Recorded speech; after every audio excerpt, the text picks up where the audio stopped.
I think it's probably a clean slate for him going forward. I mean, he left a lot of wreckage behind, obviously, but there's nothing left hanging over him. Papers have been signed, documents approved.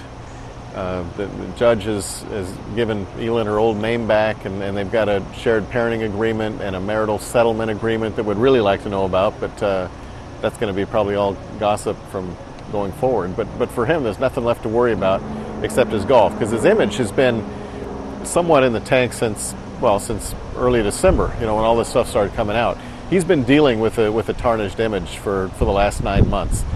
He's been dealing with a divorce for probably the last 3 or 4 months in terms of all the paperwork involved. And this is most likely, as has been described to me, not so much a divorce settlement as like a business contract. I mean, this thing might have been 2 inches thick for all we know in terms of getting done everything that they wanted to get done.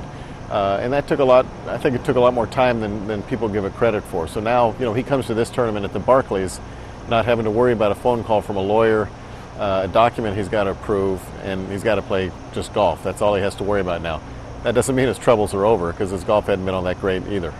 We assume there was a prenup. I called his agent, Mark Steinberg, yesterday and asked him, and he declined to comment, which was not a shock either.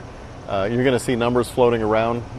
Only their lawyers know. I suspect that there'll be some friends around Elin that you might see some numbers floating around, but nobody knows. Someone threw out $750 million earlier this summer, which was ludicrous. I don't think Tiger's earned that much, on and off the course. He's probably just now approaching $1 billion, and that's gross. We're not figuring taxes and house payments and boat payments and everything else. That was just outrageous. So it's probably sizable. I think the one thing that you would have to ask yourself, whatever this settlement involves, is how much of privacy as it relates to her. And the best way you could probably explain that is, I'm not sure what she could reveal that would be damaging, but the fact that if she told her story, people would be really curious to know from her perspective what's going on, and it would bring the stuff back all over again, right? When he may be settling down and getting things back to normal, and boom, this comes up.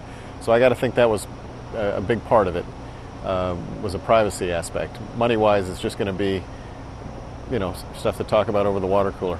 You look at two things. Back at the PGA, he said he wants to be on the Ryder Cup team, and that led to speculation that, of course, he's going to be there. But you go back a week earlier when he shot 18 over at Firestone, and what he said was nobody could help a team shooting 18 over.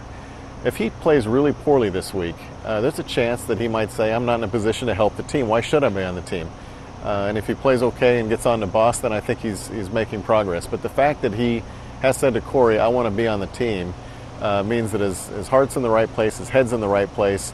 And given that format and given his value, he still carries a bit of an aura, a bit of a presence about him. And it's match play, and all you have to do is look at certain shots that he can hit that the other guys can't hit. That's why you'd want to put him on the team.